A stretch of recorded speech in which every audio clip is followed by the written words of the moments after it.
al doctor José Valderrama, que es un reconocido académico, investigador en el campo de la ingeniería química, quien el día de hoy nos hablará sobre la ética en los distintos actores de las publicaciones en revistas académicas.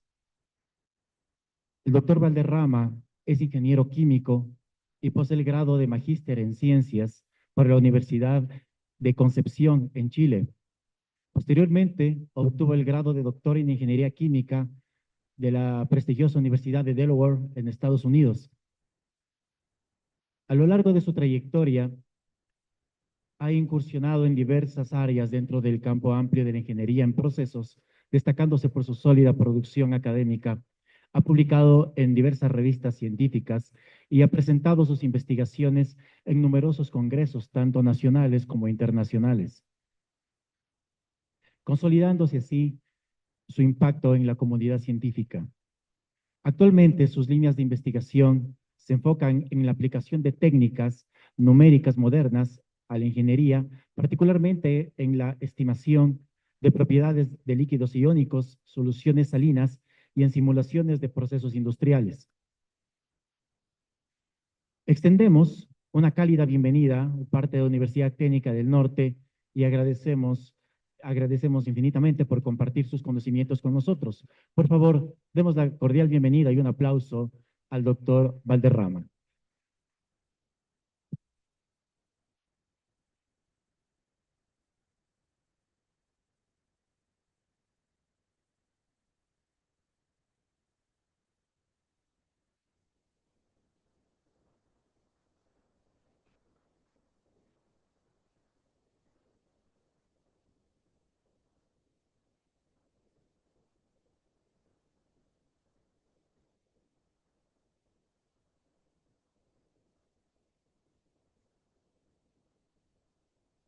Sí, un momentito que estoy.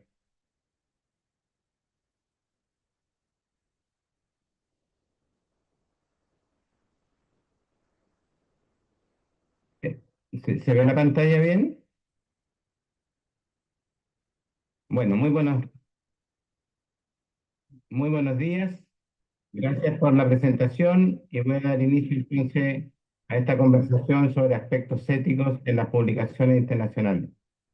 Y más que ser una especie de teoría y revisión de los aspectos éticos en las publicaciones, lo que les voy a conversar está basado en la experiencia de más de 30 años como editor de revistas científicas. Así que espero ir por esa línea y que sea de interés de ustedes.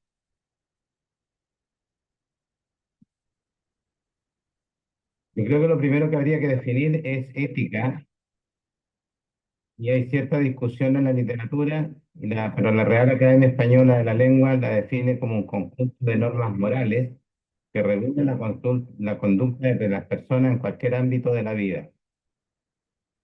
Esa definición puede no gustar, no podemos estar de acuerdo o no, pero hay una que se deriva hacia las publicaciones científicas.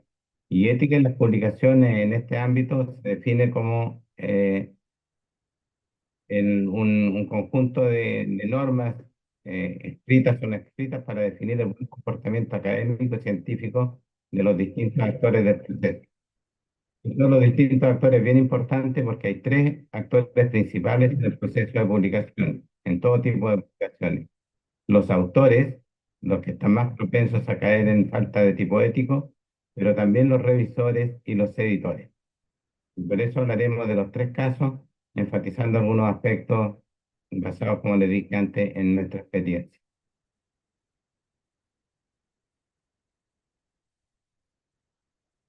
Buen comportamiento. Para los autores, tener buen comportamiento es ser veraz, es ser exacto en los términos que usa, en los resultados, que el trabajo sea original, que no sea copia de otro, que haya independencia de interés, que la estadística realizada es la real, y autoría desmerecida, que es uno de los delitos más comunes entre los autores. Pero los evaluadores también tienen sus pecadillos. Deben mantener confidencialidad, estar atentos a asuntos antiéticos que detecten en el manuscrito que están revisando. Tienen que ser objetivos en los comentarios y justos en la discusión, asuntos no siempre se cumple. Y los editores, por otro lado, tienen algunos aspectos también que tienen que cuidar, entre ellos evaluación justa, confidencialidad, respeto para con los evaluadores, respeto con los autores, asuntos que a veces no se cumplen.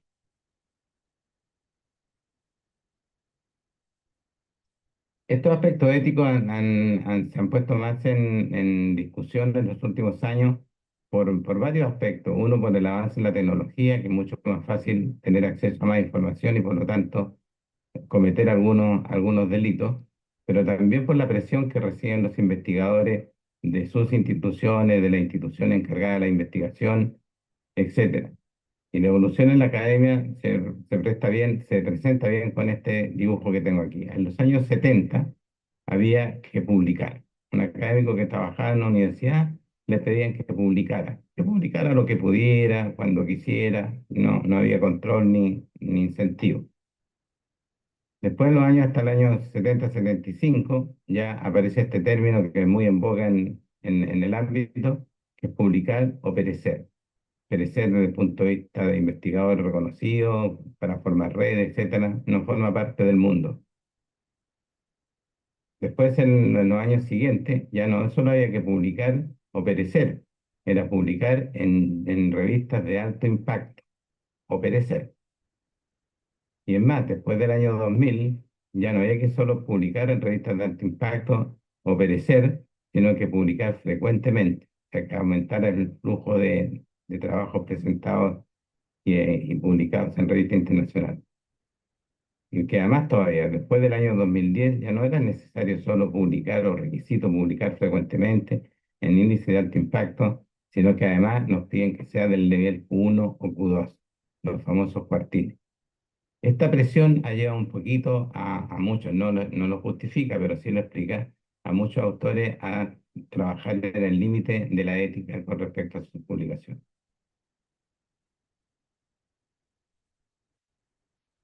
Vamos con detalle, un poquito más de detalle ahora, el problema con los autores, la ética de los autores. ¿En qué fallamos? Yo diría que voy a comentar una que es la más común en nuestra experiencia, que es la autoría desmerecida. Esto es una falta antiética bastante común y que tiene origen principalmente en los autores por dos razones. Una, por los que cometen la falta de incluirse como autor y por los que piden ser incluidos. En ambos casos es una falta que no debiera ocurrir, pero sí ocurre con bastante frecuencia. En nuestra revista, nosotros aceptamos 4 autores. A veces nos llegan de 5 y de 6 y a veces de más. Se le comunica a los autores que nuestro límite es 4 autores y de vuelta de correo inmediato nos dicen, saquen los 2 últimos. Entonces, no eran autores, se estaba cometiendo una falta de tipo ético. A lo mejor no era solo eliminar 2, era eliminar 3 o 4, no lo sé. Pero eso es un hecho muy real que ocurre hasta hoy día con cierta frecuencia. La pregunta también es qué es lo que hay muchos autores. Yo hace años que hago este tipo de presentaciones y he tenido interés por estos aspectos y me he preguntado cuántos son muchos. ¿3, 5, 10, 40, 100? Veamos algunos datos.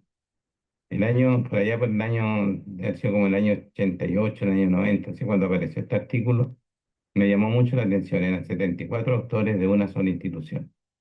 Eso me parecía raro y lo comenté en una conferencia en esos tiempos. Y uno de los participantes me toma la palabra al final y me dice, José, hablaste ahí que 74 autores es mucho. Yo conozco de 100 y de 200 y más. Me dediqué a buscar y a investigar y efectivamente. Inmediatamente aparece uno con 75 autores, ahora de 9 instituciones, por eso el paréntesis 9, de 9 instituciones. Yo digo, cuesta ponerse de acuerdo con uno que está al lado de nosotros, imagínense 9 de distintas instituciones de distintos países. Pero luego encontramos más, 191 autores de una sola institución, están ahí las referencias para si lo quieren chequear, 471 autores, 976, ya vemos aquí que algo está pasando en el ambiente que hace que estos números sean poco creíbles. 2512 y más recientemente el que cierra, que es más de 5.000.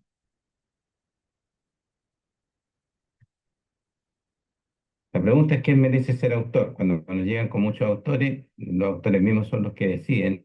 Ahora, no sé en base en qué tipo de regla, pero el problema es que no hay reglas establecidas, no hay una sociedad ética de las publicaciones internacionales.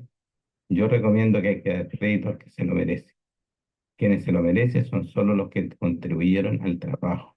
En algún aspecto contribuyeron, ojalá en forma equitativa. También recomiendo siempre a los colegas, cuando vayan a escribir un artículo, antes de escribir la primera línea, se pongan de acuerdo quién es el primer autor, porque ya no solo es importante ser el autor del trabajo, sino que además es el primero, suponiendo que el primero es el que tuvo la idea, el que escribe el texto final, el que se comunica con los editores, que no necesariamente es cierto en todos los casos. Yo ideé una forma que la he puesto en práctica hace mucho tiempo para determinar el mérito de autoría. Yo creo que el mérito de autoría se hace verificando que cada uno de los autores que aparecen en el listado ahí inicial sea capaz de defender ese trabajo frente a un grupo de pares. Si ese autor no es capaz de hacer eso, o sea, yo determino que no sería capaz de enfrentar a un grupo de pares con respecto al artículo, no merezco ser autor. El decano, si no ha trabajado, el rector, si no ha trabajado, el jefe de investigación, si no ha trabajado, no merece ser autor. Pueden ir en los agradecimientos, pueden ocurrir varias otras instancias, pero no ser confundido como autor del trabajo al que no contribuyó. Los evaluadores. Vamos ahora con los evaluadores que, si bien pueden cometer menos o están sujetos a menos eh, faltas de tipo ético, también ocurren y son muy perjudiciales para los autores. Primero, digamos que ser elegido evaluador de un trabajo representa un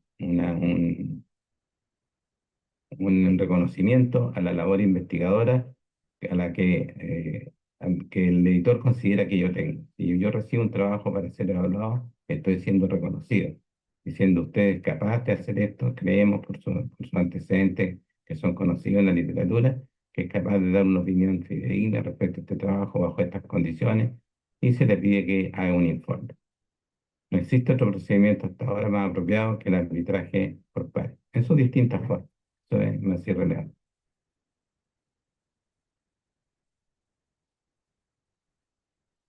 Los pecadillos de los evaluadores. Algunos árbitros tienden a ser más críticos con las conclusiones cuando contradicen su visión o experiencia. Este es un caso bastante real, ocurre con cierta frecuencia, no tanto como otros, pero sí que los árbitros, si están trabajando exactamente en la misma área y el trabajo va a contradecir su visión, experiencia o incluso su calidad, prefieren rechazar los trabajos y no aceptarlos para publicación.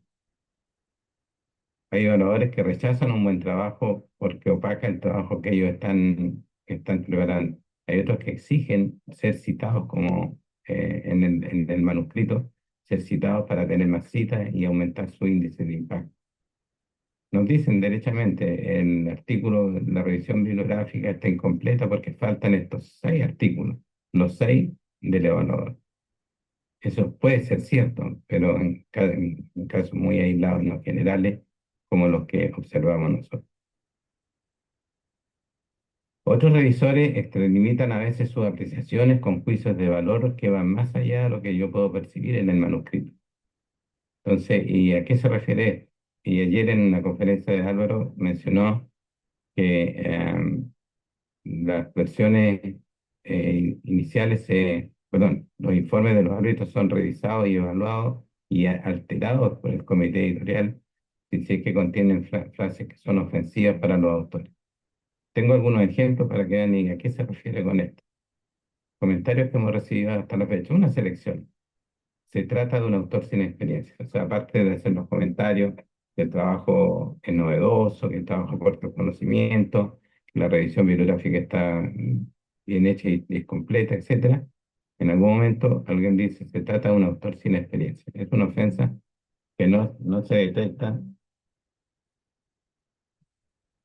Disculpen, que no se detecta por el manuscrito. Es un juicio de valor. El autor ni siquiera sabe escribir. No creo que pueda detectar eso. El trabajo puede estar mal, el trabajo puede estar mal redactado, pero no, eso no me llega a decir que el autor ni siquiera sabe escribir. Este es un trabajo de nivel de secundaria como mucho.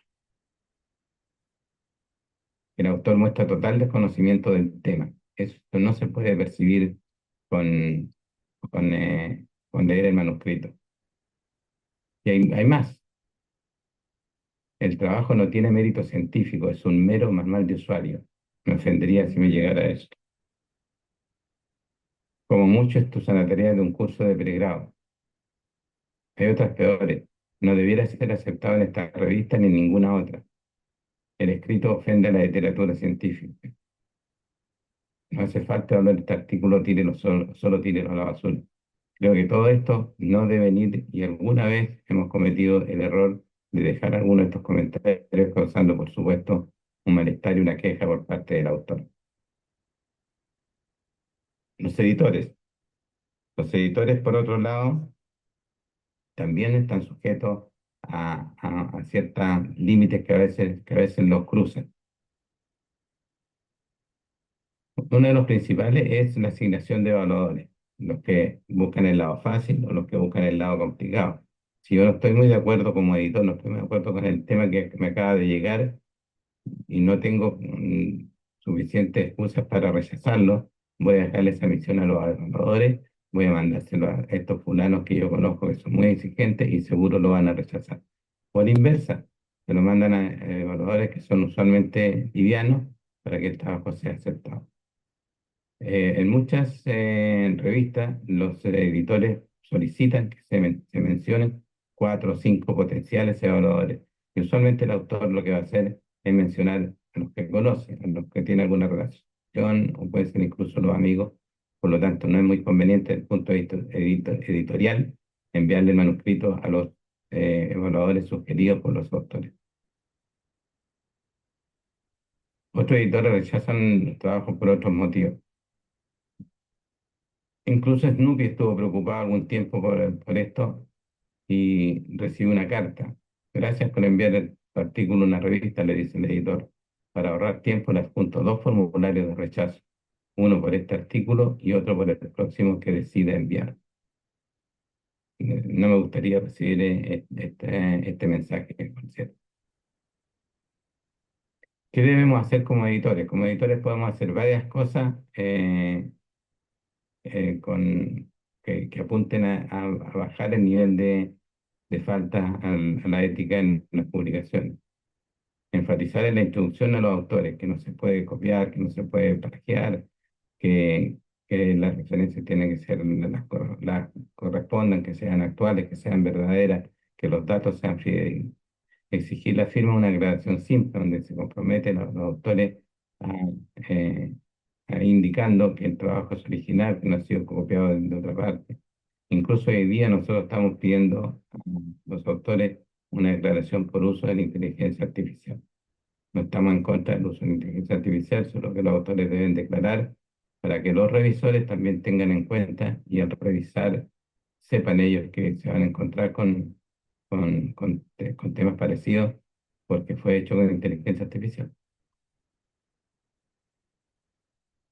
La mayoría de estos conceptos los plasmé el año 2012 en un libro titulado Publicar en revistas de corriente principal, antecedentes, definiciones y recomendaciones.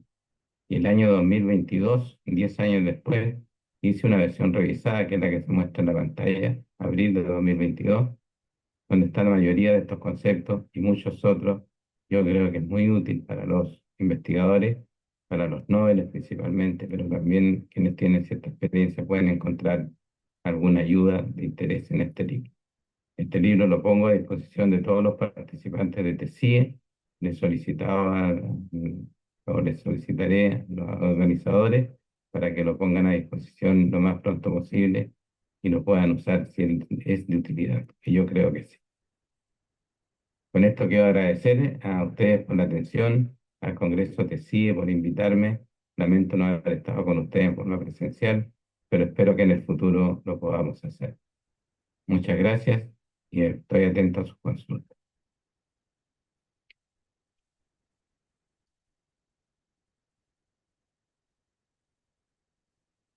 ¿No? Bueno, agradecemos profundamente al doctor Valderrama, quien en su intervención, bueno, nos comentó sobre la ética, ¿sí? A ver, disculpen, estoy abriendo acá, ya. Ya, sobre los aspectos tanto de los autores, ¿sí? Como de los árbitros o el arbitraje en la producción de documentación y artículos científicos. Me voy a permitir un poco dar algunas, un breve resumen acerca de su exposición, en el cual resaltó aspectos sobre autores, su responsabilidad y su posición en la investigación. El mérito de los autores es verificar la capacidad de la discusión y dominio técnico de la investigación. Sobre el arbitraje se destacó la importancia de la toma de Por decisiones WhatsApp, de productos que no se que escucha. incluso no sean propios del área de su experticia. Además, se comentó sobre algunas situaciones de ciertos arbitrajes, del cual, doctor, de ahí va a derivar la primera pregunta que tenemos para usted. En una de las láminas hacía mención, y usted lo decía de forma coloquial, acerca de algunos pecadillos que se cometen en el ámbito del arbitraje. Entre ellos, mencionaba sobre que algunos árbitros tienden a ser más críticos con las conclusiones cuando éstas contradicen la visión o la experiencia. Otro más hacía mención sobre algunos evaluadores que exigen que sus trabajos sean citados por autores como condición para ser aceptados. Y unas cuantas más. Y de ahí deriva la pregunta, y es la siguiente. ¿Existe algún tipo de legislación que regule estas conductas de los evaluadores o árbitros desde la política pública, desde las instancias de la educación superior? ¿Tal vez usted conoce algún caso de algún país en particular? Muchas gracias, doctor, por su respuesta.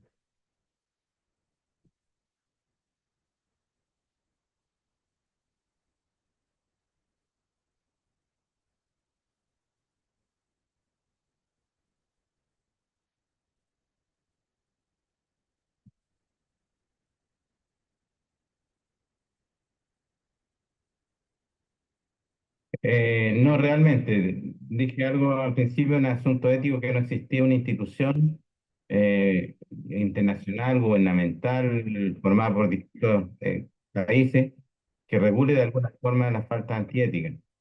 Lo mejor que se puede hacer, y que lo han hecho algunos editores, es contactarse entre ellos cuando alguien comete faltas graves de plagio reiterado, por ejemplo, que ha ocurrido.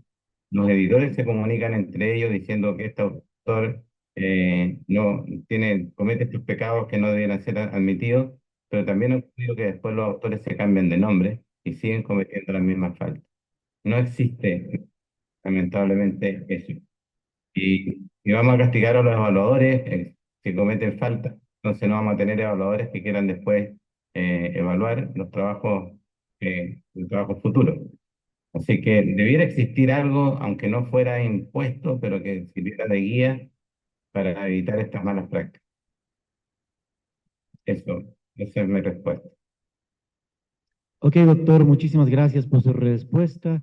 Finalmente, bueno, hay otra pregunta más. Vale, gracias. Muchas gracias. Hace referencia a que si bien existe una cadena de valor y responsabilidad en la publicación de artículos científicos y libros, como son los autores, revisores, editores, etcétera, ¿cuál y en qué medida tiene responsabilidad las revistas que les denominan predadoras en la publicación de artículos?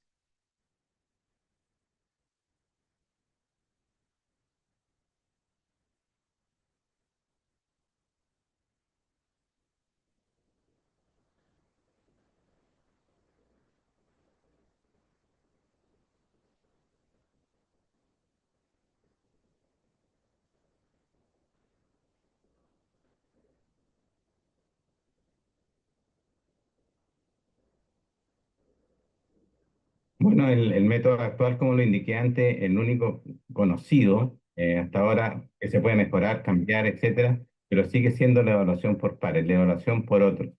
Cuando se dice evaluación por pares, se refiere principalmente a investigadores más o menos del mismo nivel.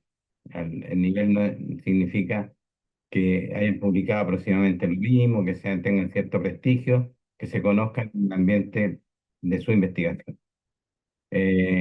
Ahora, el control está básicamente en los evaluadores mismos, que los evaluadores sean capaces, por ejemplo, no revisar trabajos en los que tienen conflictos de intereses. Si me llega un trabajo de un amigo mío, voy a revisarlo con cierta liviandad. A lo mejor no, pero es preferible retirarse. Entonces, ahora, tipo de sanciones es muy difícil. Yo creo que esto viene por el convencimiento simplemente de que tenemos que hacerlo bien, portarnos bien, como decimos, pero no existen formas de punitivas que yo conozca y que ayuden a evitar las faltas éticas. Eso es.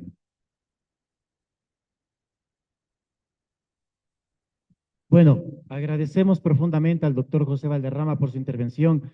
Por favor, otorguemos un aplauso. Muchas gracias, muy amable. Gracias a todos.